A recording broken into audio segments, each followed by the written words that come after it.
Tariffs. William Lee is chief economist at the Milken Institute and a global macroeconomics analyst.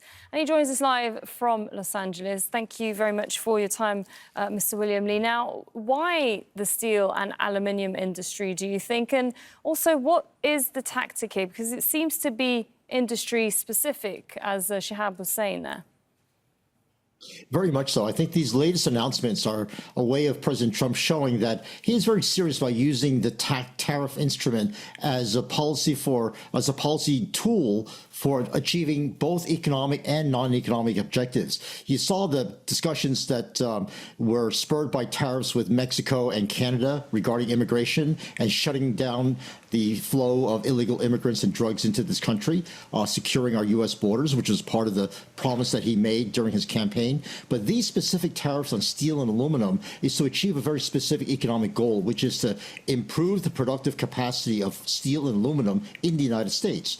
I think you see that President Trump was negotiating with Nippon Steel, and he said, I don't approve of Nippon Steel buying U.S. steel, but if they want to invest in U.S. steel and bring new technology to improve the productivity of U.S. steel production plants in the United States, he would certainly welcome that. And so you see that the use of tariffs is President Trump's promise that he made in Davos to say it's much better for the rest of the world, investors in the rest of the world, to deal with the U.S. as a partner rather than as a competitor. And these tariffs are a tool for him to achieve that objective. So you're saying the goal here by Mr. Trump is certainly one that he's promised people to get back into power again, is to improve the economy and bring back the jobs. Is that likely to be a successful tactic with that as the end goal?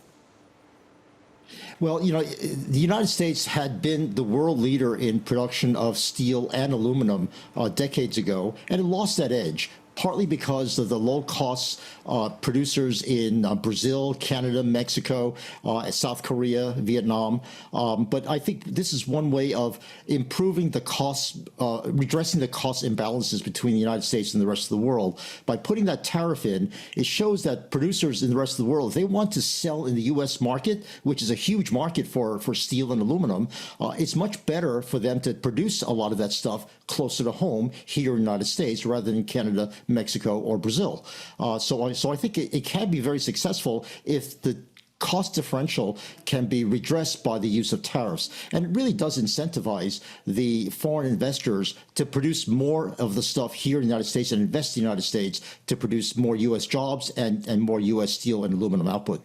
OK, so for the Americans, that seems to be the end goal and the way they could benefit from that. But how is this likely to affect the other countries that these levies will apply to? And I'm not just talking about this current one, but all of the other tax threats from Donald Trump. I think one of the things that the rest of the world has learned during COVID was that supply chains cannot be localized in one or two places around the world. They really have to be all over to secure supply for everyone. OK, thank you very much, William Lee, there, chief economist at the Milken Institute. Thank you.